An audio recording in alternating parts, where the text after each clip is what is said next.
Assalamu alaikum, bismillah.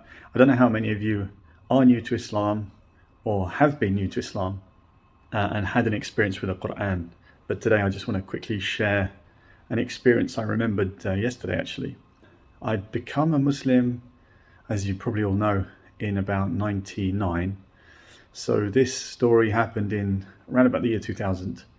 It was one of the first years my wife and we were traveling back to Indonesia. And I remember we booked a flight with Gulf Air, and it was one of something like 3 or 4 transit flights because we found the cheapest flight we possibly could. So I think it was the flight to Abu Dhabi. Anyway, so we got on this flight, and back in the days, there was no nice television on the back of the seat. There was on some planes, but not yet on most of them. And I remember I put the headphones in, those nasty foam things, and it was just a selection of buttons that you could push. So I was pushing away, and I found the Holy Qur'an recitation. I thought to myself, well, I'm a Muslim. I should probably be listening to this instead of music. I still didn't know too much about the religion back then, but was trying to learn. So I put the Qur'an on, and I was listening to it, and my wife was sat next to me, and all of a sudden I was just overcome with emotion. I still can't explain where it came from. And perhaps some of you know I'm very fascinated by psychology, and I've thought about this a lot. Now, I'll give you an example of something else. Music is one of those things that attaches itself to your heart. So when you're listening to a particular track or something like this, it can be attached to a particular period of time. For me, for example, songs that I used to listen to with my father when I was a kid, if I hear those songs, it takes me straight back to that time, and I can get emotional because it's not the song itself, it's the fact that it takes me back to that particular point in time.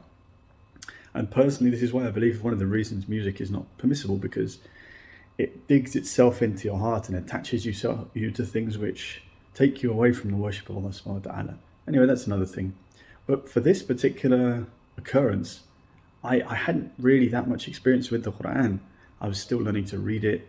I hadn't really listened to it that much. I'd probably read it in English more than anything else, but I wasn't really used to listening to the Qur'an. So yeah, hearing the words of Allah subhanahu wa ta'ala just impacted me so much that it brought me to tears without even actually understanding what I was listening to. SubhanAllah. I mean, think about it, SubhanAllah. Amazing.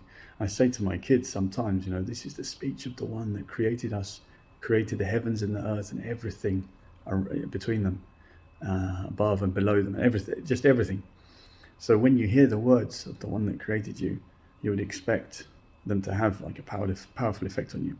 As I mentioned on my channel before, I recited Surah Al-Ikhlas to a colleague in one of my old jobs when he was leaving, and he told me, he said, I don't know what you said to me, but I felt something in my heart.